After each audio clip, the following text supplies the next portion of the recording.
حضور نے فرمایا کہ شام کے علاقے میں شام میں 40 مرد ابدال موجود ہیں کہ جب ان میں سے کوئی شخص فوت ہو جاتا ہے تو اللہ اس کی جگہ دوسرے بندے کو فائز فرما دیتا ہے، بدل دیتا ہے، یعنی اس کی جگہ بدلی جاتی ہے۔ اس بدلنے کی وجہ سے انہیں ابدال کہا۔ فرمایا شام کے علاقے میں 40 اولیاء ابدال ایسے ہیں کہ جن کی وجہ سے لوگوں کو رزق دیا جاتا ہے، جن کی وجہ سے دشمنوں پر فتح دی جاتی ہے، اور فرمایا ان ولیوں کی وجہ سے شام کے لوگوں پر سے عذاب کو ٹال دیا جاتا ہے۔ یہ تو ولی کی بات ہے نا۔ اب آخری بات کرنے لگا۔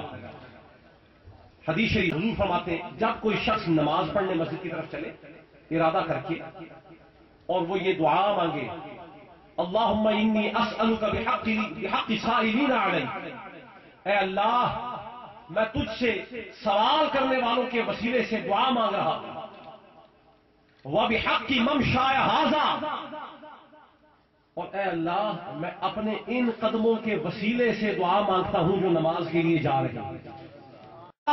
مولا تیری رضا کے لیے نکلا ہوں۔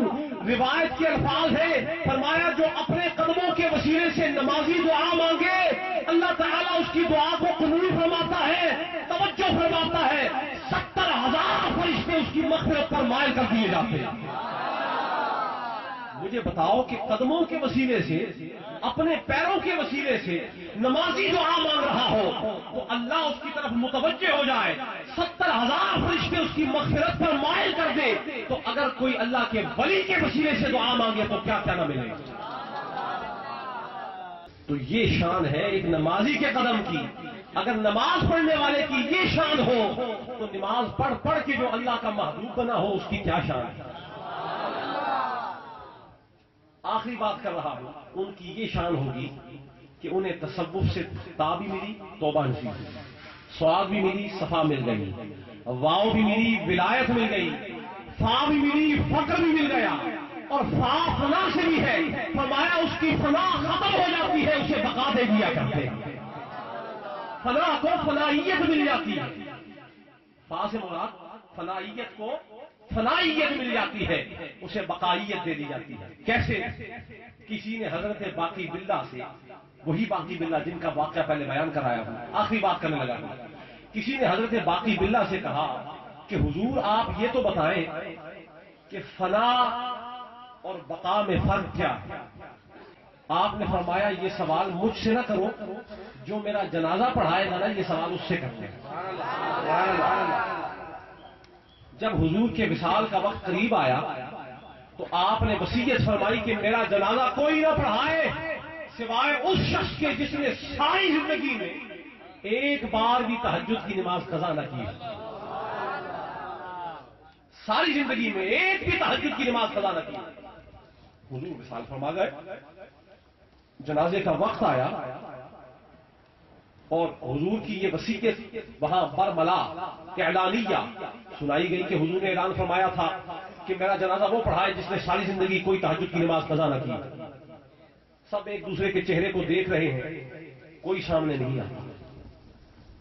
اچھا خاصا وقت گزر گیا، اتنے میں دور سے جنازے کی صفوں میں لوگوں نے کیا دیکھا کہ دور سے درد کا ایک طوفان آ رہا ہے۔ جنازہ گاہ کی سمت قریب آیا، اس پر ایک گھوڑا سوار آ رہا ہے، اس پر ایک سوار ہے گھوڑے پر، جنازہ گاہ کے قریب آیا، گھوڑے سے اترا، اتر کر جنازے والی چارپائی کے قریب گیا، جا کر اس نے نماز جنازہ پڑھائی، سب نے نماز جنازہ پڑھی، جنازہ ہو گیا۔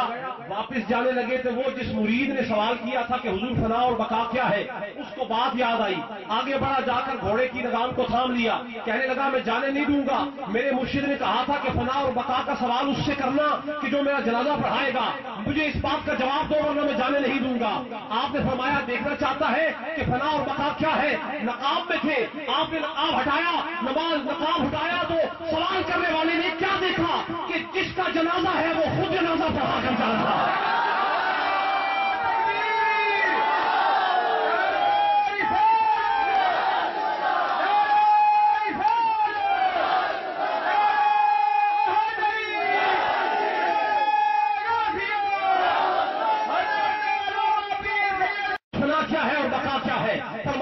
دیکھ لیا ہے نا باقی باللہ، اسے دیکھ لیا ہے نا باقی باللہ، فرمایا جو مر گیا ہے اسے فنا ہے اور جو جنازہ بڑھا کے جا رہا ہے اسے بقا ہے۔ یہ ہے فرق بقا اور فنا میں۔ فرمایا اللہ کے ولی اللہ کا ذکر کرتے کرتے ہر لحظہ ہر ساتھ ایسے ذکر میں مگن ہو جاتے ہیں جس طرح اللہ کے ذکر کو فنا نہیں ہے اسی طرح ذاکر کو بھی فنا نہیں ہے۔ نہ ذکر فنا ہوتا ہے نہ ذاکر فنا ہوتا ہے، اللہ اپنے ذاکرین کو بھی بقا عطا فرما دیا کرتا ہے۔ اس لیے وہ پیارے صاحبوں، اگر چاہتے ہو کہ تمہیں بھی بقا مل جائے، تمہیں بھی تمام نصیب ہو جائے، تم مر جاؤ، جسم مر جائے لیکن تمہارے تذکرے اور تمہارے نعرے کائنات میں گونجتے رہے، دوسری کوئی صورت نہیں ہے۔ جن ولیوں کو اللہ نے بقا عطا فرمائی ہے ان کے دامن گیر ہو جاؤ، جو ولیوں کا غلام ہو گیا ہے اسے بقا نصیب کر دی گئی ہے۔